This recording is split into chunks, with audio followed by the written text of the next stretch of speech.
Assalamualaikum warahmatullahi wabarakatuh. Perkenalkan, nama saya Ahmad Haryanto. Saya dari kelas 10 3 tim 3. Di sini saya membawa materi mengenai amfibi dan anura. Nah, masuk materi yang pertama yaitu mengenai amfibi. Amfibi adalah hewan vertebrata atau hewan bertulang belakang yang dapat hidup di dua alam, yaitu di air dan di darat. Amfibi berasal dari bahasa Yunani, yakni amfi yang berarti rangkap dan bios yang berarti kehidupan, sehingga secara harfiah berarti kehidupan rangkap, atau dalam hal ini hidup di dua alam, yaitu di air dan juga di darat. Amfibi juga memiliki ciri-ciri, di antaranya 1. Hewan berdarah dingin. 2. Memiliki kulit yang halus hingga kasar dan banyak. 3. Kelenjar kulit berlendir. Jantung terdiri dari 3 ruang, 1 ventrikel dan 2 atrium. 4. Ovivar atau bertelur. 5. Telur terbungkus gelatin atau lendir. 6. Proses metamorfosis sempurna. 7. Hewan tetrapoda atau berkaki 4. 8. Alat pernapasan berbeda saat masih larva dan dewasa. Dan yang terakhir, mata berlapis selaput atau membran nictitans untuk menyelam. Nah, di sini terdapat beberapa contoh dari hewan amfibi. Yang pertama ada aksolot, dan yang kedua anjing lumpur. Kemudian yang ketiga salamander, yang keempat Cecilia, dan yang terakhir kata. Peranan amfibi. Amfibi juga memiliki peranan. Di antaranya, kata berfungsi sebagai pemberantas nyamuk yang dilakukan secara biologis dan juga sebagai pengendali serangga hama pada pertanian. Kata dapat digunakan dalam tes kehamilan seperti Bufomelanostictus karena dapat menghasilkan hormon perang gonad yang efeknya sama dengan hormon perangsang gonad yang terdapat dalam urin wanita hamil. Dapat digunakan sebagai racun untuk anak panah. Hal ini dilakukan orang Indian. Racun bufotalin dan bufotenin dihasilkan oleh jenis kodok Bufomarinus yang dimanfaatkan sebagai penguat denyut jantung. Yang kedua yaitu mengenai ordo Anura.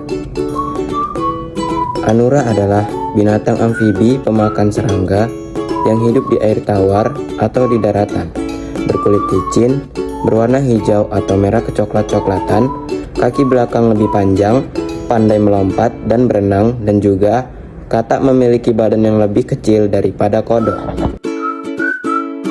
Adapun ciri-ciri dari anura. Ciri-ciri anura diantaranya 1. Tidak memiliki ekor. 2. Kepala bersatu dengan badan dan tidak mempunyai leher. 3. Tungkai belakang lebih besar daripada tungkai depan. 4. Membrana tympanum terletak di permukaan kulit dengan ukuran yang cukup besar dan terletak di belakang mata. 5. Kelopak mata dapat digerakkan. 6. Mata berukuran besar dan berkembang dengan baik. 7. Fertilisasi secara eksternal dan prosesnya dilakukan di perairan yang tenang dan dangkal. Masuk ke pernapasan amfibi. Kira-kira amfibi itu bernapas menggunakan apa ya? Ya, hewan amfibi memiliki 2 sistem pernapasan, yaitu insang dan paru-paru. Beberapa jenis lain juga bisa bernapas menggunakan kulitnya. Contohnya kata yang saat menetas memiliki insang untuk bernapas, namun setelah dewasa beralih menjadi paru-paru. Adapun hewan amfibi yang memiliki kemampuan menahan napas yang baik sehingga bisa bertahan di dalam air dalam waktu yang lama. Berikut struktur luar tubuh kata.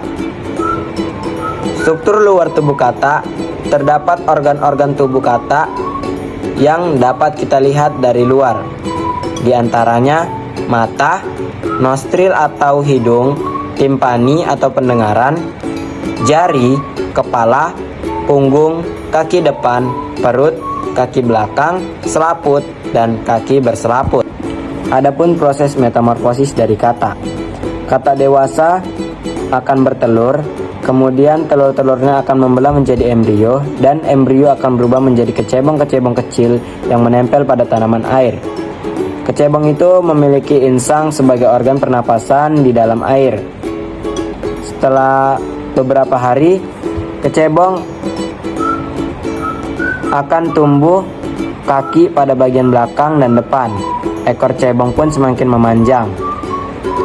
Setelah beberapa hari kemudian, ekor cebong mulai memendek dan berubah menjadi katak muda. Katak muda pun berubah menjadi katak dewasa dan proses ini akan berlanjut sampai seterusnya. Nah, di sini terdapat contoh dari hewan ordo Anura, yaitu Dendrobates auratus, yang memiliki ciri-ciri ukuran panjang tubuh dewasa 1,5 cm atau 0,59 inci, berat sekitar 2 gram tergantung pada ukuran katak. Kebanyakan katak panah beracun berwarna cerah, menampilkan aposematik pola. Pewarnaan cerah mereka dikaitkan dengan toksisitas dan tingkat alkaloid. Habitatnya dapat hidup di tempat-tempat lembab, termasuk pada daun, pada tanaman antara akar terbuka dan di tempat lainnya.